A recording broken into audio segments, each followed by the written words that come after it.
Hello po, ngayon po may tutorial ulit tayo. Tutorial po natin ay dual ISP ulit, PCC method, but ito pong dual ISP natin ay same gateway IP ang setup.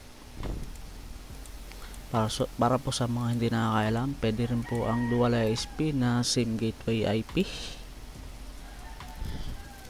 Then ngayon punta tayo sa Winbox. Dapat po pala yung Microtech nyo naka-reset sa default configuration. Then connect tayo via MAC address. Connect lang natin. Yan, kita nyo naka-reset sa default configuration. Then set up muna natin ang ating interface para ma-identify natin. Ang port 1 gagawin natin ISP1. ISP1. Okay, then yung port 2 gawin natin ISP2.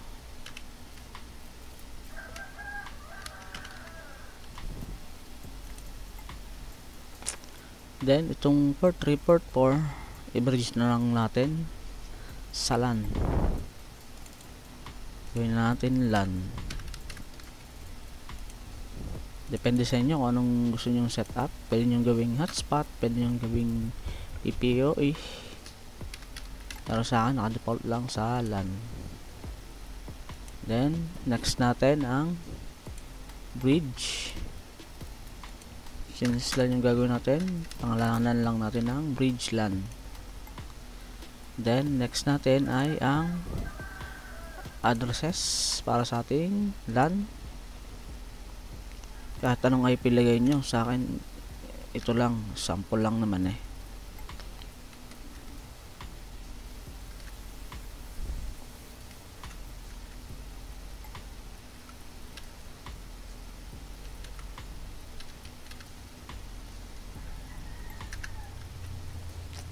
Interface yung bridge LAN, apply. Okay.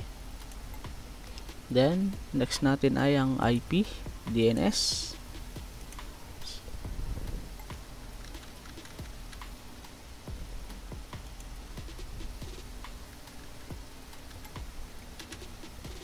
Then check natin yung allow remote request, apply. Okay. Then lagyan natin ng DHCP server ang ating LAN ports, DHCP setup.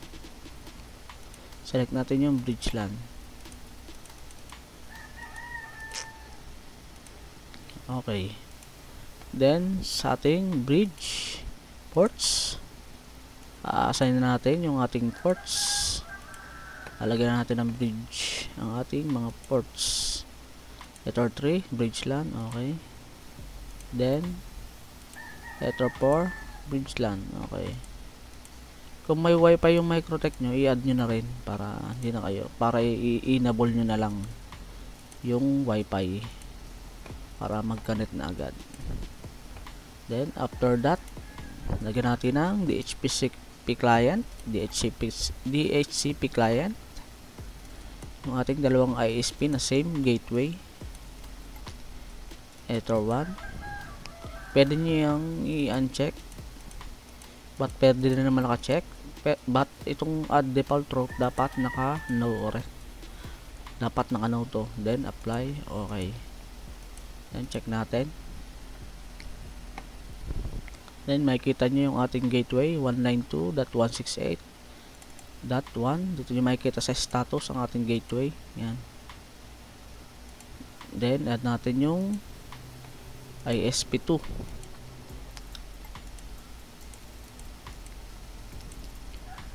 Apply. Okay. Then check. Enable. Wait lang natin.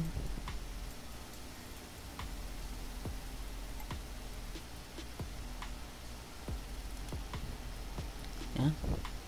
Kung makikita nyo, same gateway sila. 192.168.1.1 din yung gateway ng ISP2 natin. Itong ISP1 ko nga pala, ito ay Converge. Then yung ISP2 ko globe lang na wireless. Yan. Medyo mahirap i-route to ng konti kumpara dun sa hindi same gateway, kasi pag nag-routing kayo, pag naka same gateway kayo tas nag-routing kayo dito sa IP routes, ang lalabas iisa lang yung babasahin niya kasi same gateway. But i-routes natin yan, may technique lang ng konti dyan, may idadagdag lang ng konti para ma-identify ng ating Microtech kung alin yung ISP1 at ISP2. Then punta tayo ng ating firewall. Unahin natin yung NAT para sa ating ISP1 at ISP2. Out interface, ISP1, change source NAT, action masquerade, apply. Okay. Then para sa ating ISP2, change source NAT, out interface, ISP2, action masquerade, apply. Okay. Then punta tayo sa Mangle. Add tayo ng ating Mangle para sa ating PCC rules. Change input in interface ISP1, action mark connection, yung mark connection ISP1, then apply. Okay.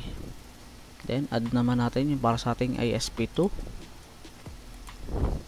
chain input in interface ISP2, then action mark connection, new connection mark ISP2, pass through check, apply. Okay. Then gawa naman tayo ng routing para sa output, chain output connection mark ISP1, action mark routing, new mark routing 1, uncheck, check, pass through. Okay. Then ulit output connection mark ISP2, action mark routing 2, pass through, check, apply. Okay. Then gawa tayo ng para sa PCC rules.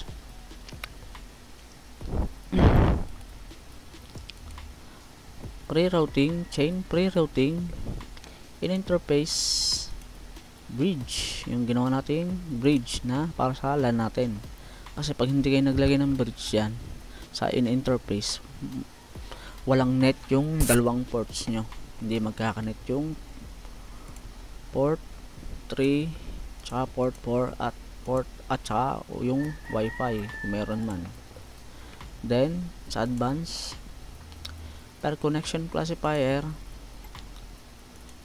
both addresses and ports, then change nyo lang yung 1 sa 2 dahil dalawa yung ISP nyo. Kung tatlo, gawin yung 3. Kung 4, gawin yung 4. Then extra destination address type local, invert check, then action mark connection, new connection mark ISP1, pass through check, then apply. Okay. Add ulit tayo, pre-routing in interface bridge LAN advance, then both addresses and ports, then 2, then yung pangalawang ports natin ay pangalawang mangle natin para sa PCC rules 1, change nyo lang sa 1, then extra destination address type local, check, invert, action mark connection ISP2, pass through check, apply. Okay. Then last na gagawin natin ay yung routing na,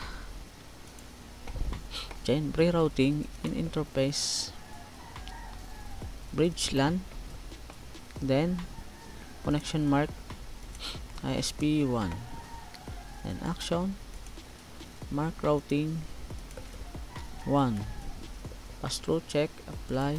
Okay, then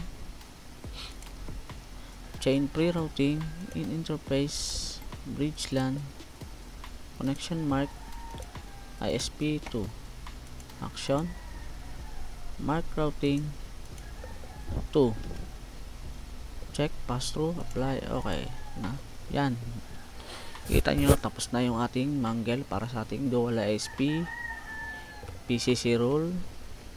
Then last na ating gagawin yung ating routes. Routes na tayo, ito yung pinakalas na gagawin natin. Pag nagdo-dual ISP kayo, lagay nyo ihuhuli yung routes. Then add tayo ng para sa ating ISP1 gateway. Para makita nyo yung gateway nyo dito sa DHCP client, click nyo lang, then status nya, makikita nyo naman, oh. Yan yung gateway natin, 192.168.1.1. okay, then ilagay lang natin sa gateway, paste lang natin. Then sa routing mark 1, pagka magra-routes kayo ng dual ISP, dapat lagi yung nasa una yung may routing mark bago yung failover. Iuhuli nyo yung failover para yung basahin lagi, i-read ng Microtech yung may yung naka-routing mark, kasi pag inuna nyo yung failover, yung minsan yung failover yung binabasa ng Microtech, kaya ang nangyayari hindi nagko-combine yung dual ISP. Then apply lang natin, kita nyo reachable siya sa ISP2 agad. Then okay, then bali yung papakita ko lang muna yung wala pang trick para makita nyo na mahirap paganahin yung same gateway. Then add ulit tayo, then routing sa to naman, makikita nyo pag in-apply natin reachable ulit siya sa ISP2. Kita nyo dalawang ISP2, hindi niya binabasa yung ISP1 kasi nga same gateway siya. Kaya ang technique dyan ganito, edit ulit natin siya, then kung ano yung pangalan ng interface, halimbawa yan Ether1 ISP1, yan yung copy nyo lang para hindi na kayo malito. Then yan ang technique dyan, kita nyo, makikita nyo reachable siya sa Ether1 ISP1. ayun lang, dadagdag nyo yung percent trick, percent lang yung lalagay nyo doon sa gitna ng gateway ISP. Then yung inyong port 1 interface name, yan. Then gawa naman natin para sa ISP2, then yung gateway natin ay 192.168.1.1. then interface, yung name ng port 2 nyo, then add lang tayo ng percent na karakter, then paste. Hindi gumana, copy ulit natin,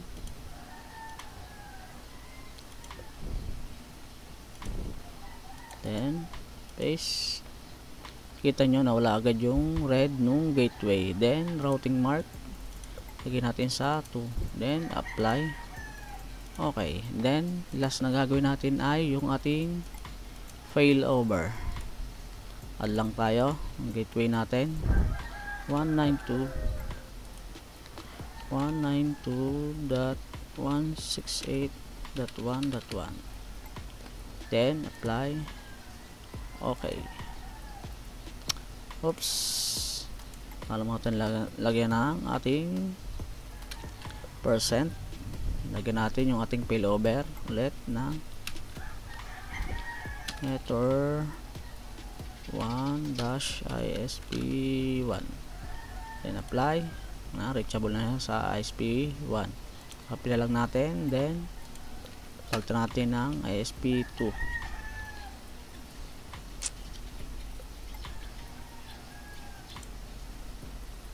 Salta natin ng ISP2, then apply. Okay, yan, kita nyo tapos na yung ating dual ISP combine. with failover and same gateway IP. Kung makikita nyo, may net na yung aking PC. Yan. Then test naman natin kung gumagana, kung working yung ating dual ISP. Speed test tayo.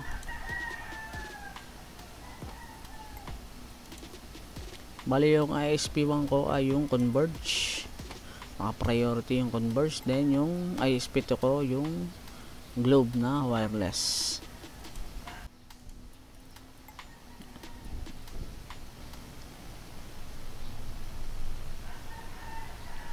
Kita nyo, nagkukumbay na siya.